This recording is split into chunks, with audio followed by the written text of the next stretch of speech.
বাথরুমে যদি high commode থাকে আর যদি হাই কমোডের ঢাকনা লাগিয়ে রাখা হয়, মতো অবস্থা কি বাথরুমের ভেতর উজু করা যাবে? প্রদোষ হলে কোমর থেকে নিচ পর্যন্ত ধুয়ে নামাজ পড়লে নামাজ কবুল হবে কিনা? মসজিদে বিয়ে করার কি বিশেষ কোনো ফজিলত আছে? মসজিদে বিয়ে হলে মসজিদে যে পরিবেশ সৃষ্টি হয় তা কি মসজিদের আদবের উপযোগী?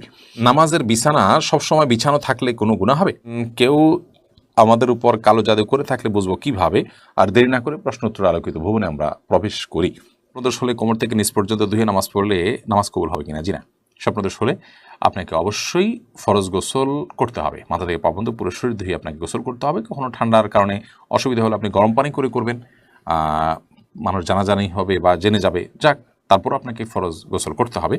সেই তথাকথিত লাজুকতার কারণে আপনি গোসল থেকে বিরত থাকতে পারবেন না। আর কোমর থেকে নিচ পর্যন্ত ধুলেও নামাজ হবে না, আপনাকে ফরজ গোসল করতে হবে, মাথা থেকে পা পর্যন্ত ধুতে হবে। মসজিদে বিয়ে করার কি বিশেষ কোনো ফজিলত আছে? মসজিদে বিয়ে হলে মসজিদে যে পরিবেশ সৃষ্টি হয় তা কি মসজিদের আদবের উপযোগী? ভাই খুরশেদ আলম, মসজিদে বিবাহ প্রসঙ্গে তিরমিজির একটি হাদিস আছে, জালু হাদার নিকাহ ফিল আলিনু হাদার নিকাহ ওয়া জালুহু ফিল মাসাজিদ। তোমরা এই বিবাহকে ব্যাপকভাবে প্রচার করো, প্রসার করো, জানাও, ঘোষণা দিয়ে বিবাহ করো। অর্থাৎ এরা লুকোছাপা করে করার জিনিস নয়।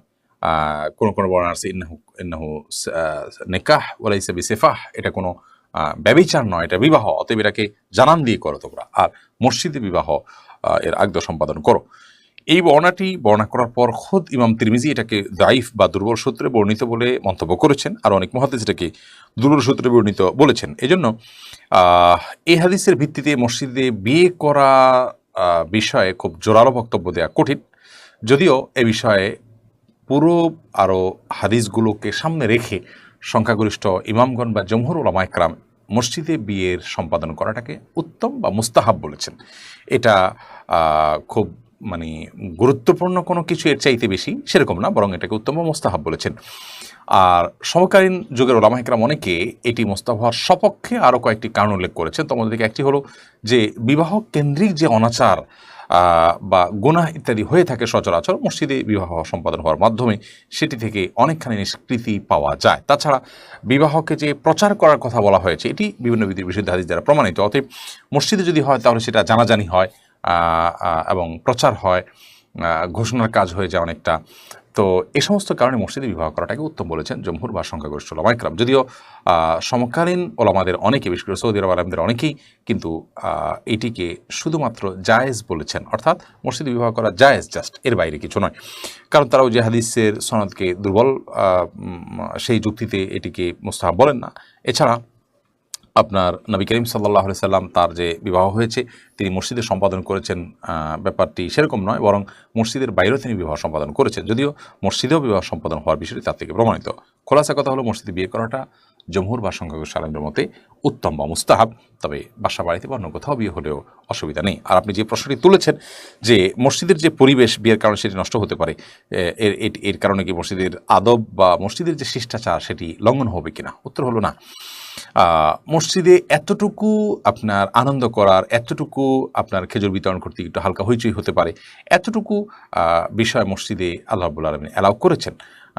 এবং সাহাবায়ে কেরাম এবং নবী সাল্লাল্লাহু আলাইহি ওয়াসাল্লামের সময় মসজিদে আগদ হওয়ার নজির যেহেতু আছে বিধায় এই যুক্তিতে মসজিদে আগদ হওয়ার ব্যাপারে নিষেধাজ্ঞা আরোপ করা বা নিষেধ করার কোনো সুযোগ কিন্তু নেই।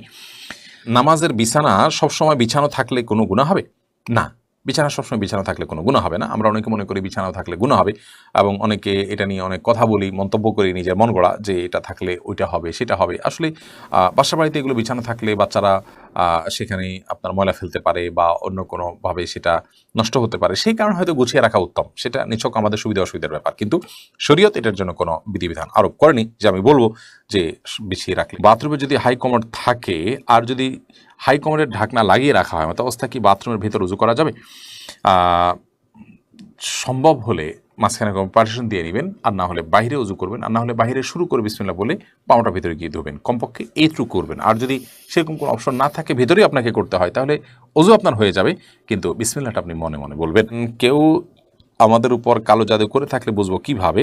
ঘরের সকলেই সবসময় অসুস্থ থাকি, একটার পর একটা রোগ লেগেই থাকে, রোগের যেন শেষ নেই, ডাক্তারের চিকিৎসা করা হচ্ছে, ভালো হবার নাম নেই, কী করবে এখন? ভালো কোনো রাকি শরণাপন্ন হতে পারেন, বা রুকিয়া সম্পর্কিত যে সমস্ত গ্রুপগুলো আছে অনলাইনে, সেগুলোতে আপনি আপনার ব্ল্যাক ম্যাজিকে আক্রান্ত মানুষের কিছু আলামত সিমটম আছে, সেগুলো আপনি স্টাডি করেন এবং দেখেন যে সেগুলো কোনোটা আপনাদের মধ্যে আছে কিনা। আল্লাহ তাআলা আপনাদেরকে আমাদের সবাইকে শেফায়ে কামাল দান করে আমরা সেই দোয়া